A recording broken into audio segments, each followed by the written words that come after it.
Estudo sobre o Evangelho de Lucas, parte 81, dia 13 de outubro de 2023.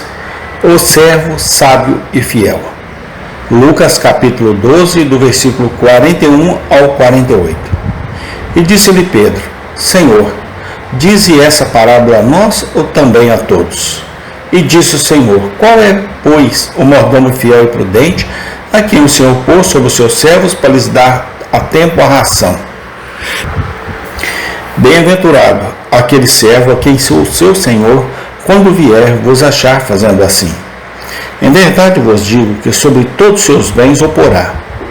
Mas, se aquele servo disser em seu coração: O meu Senhor tarda em vir, e começar a espancar os criados e criadas, e a comer, e a beber, e a embriagar-se, virá o Senhor daquele servo no dia em que o não espera, e numa hora em que ele não sabe, e separá-lo-á, e lhe dará a sua parte com os infiéis.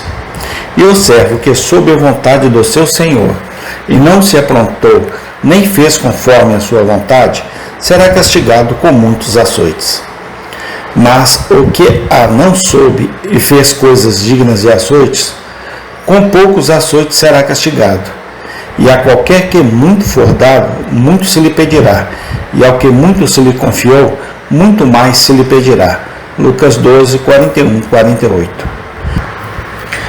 Aprendemos primeiro com esses versículos a importância de fazer em nosso cristianismo. Nosso Senhor está falando de sua própria segunda vinda. Ele está comparando seus discípulos a servos esperando o retorno do seu mestre, que tem cada um seu próprio trabalho a fazer durante sua ausência. Bem-aventurado, diz ele, o servo a quem seu Senhor, quando vier, achar fazendo assim. A advertência tem, sem dúvida, uma referência primária aos ministros do Evangelho. Eles são os mordomos dos mistérios de Deus, que são especialmente obrigados a ser encontrados, fazendo quando Cristo voltar.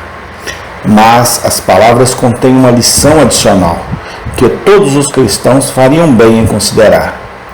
Essa lição é a imensa importância de uma religião funcional, prática, diligente e útil.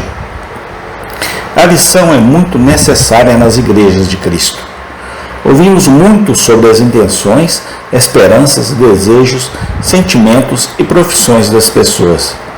Seria melhor se pudéssemos ouvir mais sobre a prática das pessoas.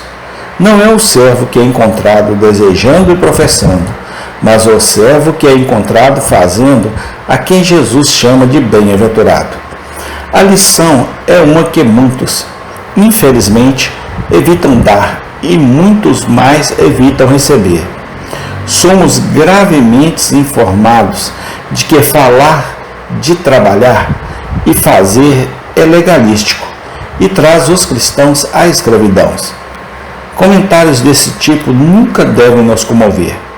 Eles têm sabor de ignorância ou rebelião.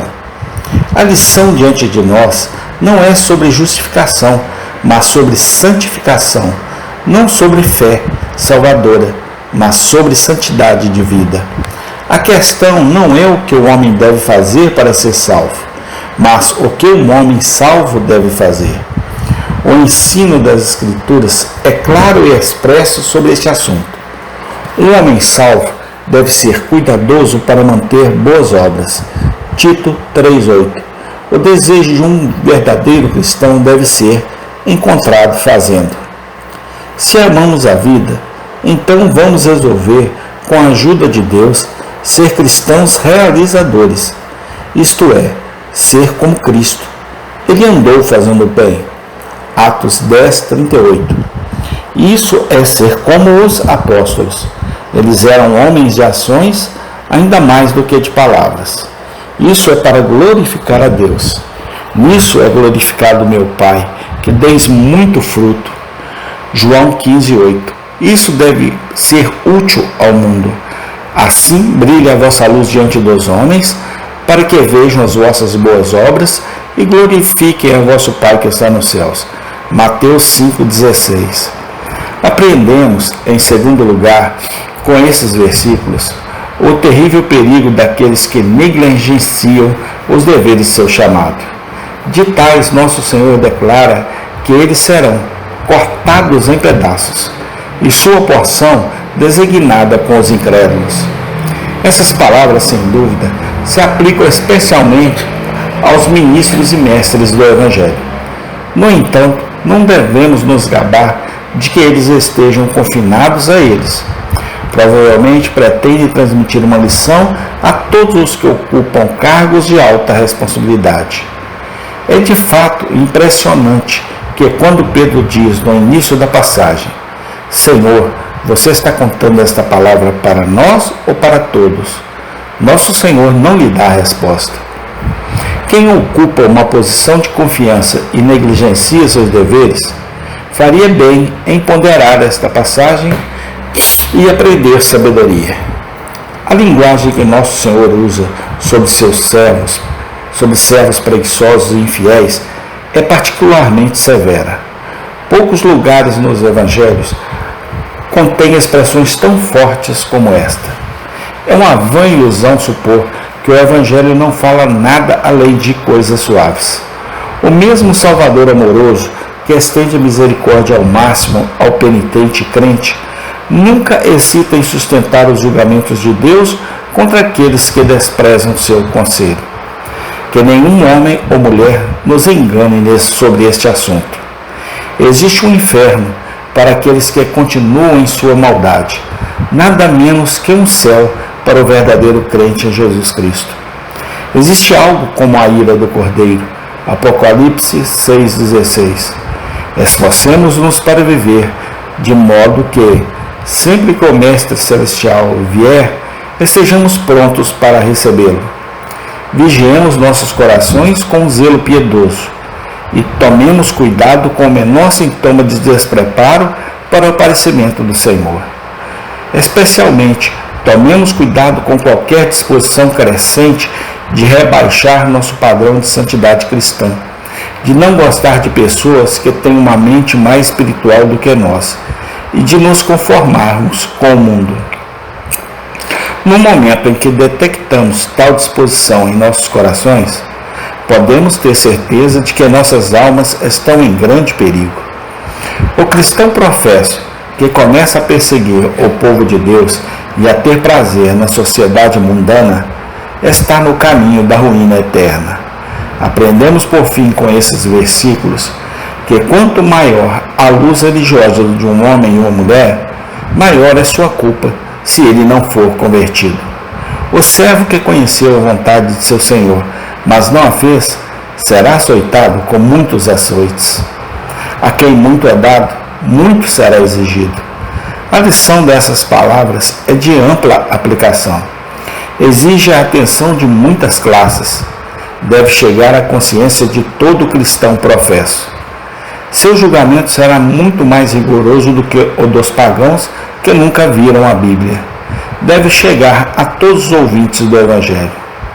Se ele permanecer não convertido, então ele é muito mais culpado do que o habitante de alguma terra escura, que nunca houve ensinamento, exceto uma espécie de moral semi-pagã. Deve chegar ao lar de todas as crianças e servos nas famílias cristãs. Todos esses são muito censuráveis aos olhos de Deus, do que aqueles que vivem em casas onde não há honra paga a palavra de Deus e a oração. Que essas coisas nunca sejam esquecidas. Nosso julgamento no último dia será de acordo com nossa luz e oportunidades. O que estamos fazendo nós mesmos com nosso conhecimento religioso? Estamos usando-o com sabedoria e transformando-o em uma boa conta? Ou estamos contentes com o estéril dizendo: nós sabemos disso,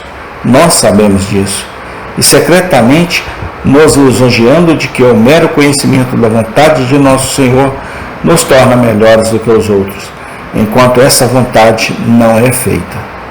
Tomemos cuidado com os erros eternos. Chegará o dia em que o conhecimento não aprimorado será encontrado a mais perigosa das posses.